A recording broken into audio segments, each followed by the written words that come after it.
আমার সাথী ও বন্ধুরা দেখেন, আজ ভালোবাসার টানে বড় ভাইয়ের দ্বারা চলে আসলাম। বাসাতে গেলাম, ভাবি বলল তোমার ভাইয়া কৃষিক্ষেতে চলে গেছে। বাজারও একটু দেখলাম, খুঁজে পাইলাম না।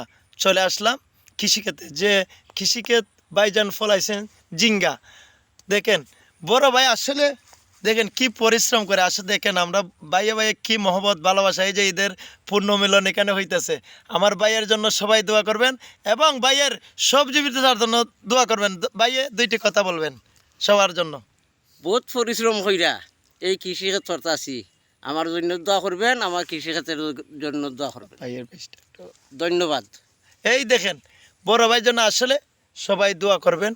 বড় ভাই আসলে পরিশ্রম করে, কৃষক মানুষ তো, আমিও কৃষকের সন্তান। এর জন্য ভাইয়ের সাথে আমার একটা আত্মার আত্মীয়, আসলে কোনো রক্তের কোনো সম্পর্ক নয়।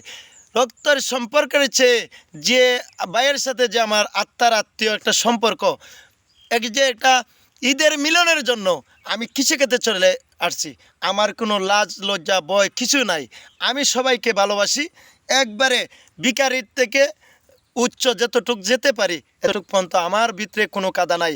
আমি সাদা মনের একজন মানুষ, সিধা সাধ্য মানুষ। লম্বা মানুষ নাকি মানুষে বলে যে ডগা, আসলেই ডগা। আমি সবাইকে সমান তালে দেখি, এর জন্য আসলে কিছু করতে পারি না।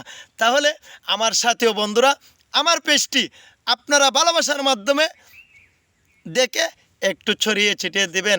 আপনাদের জন্য ঈদের শুভেচ্ছা এবং পরন্ত বিকালবেলার শুভেচ্ছা রইল। আসসালামু আলাইকুম ওয়া রাহমাতুল্লাহি ওয়া বারাকাতুহু। আল্লাহ হাফেজ।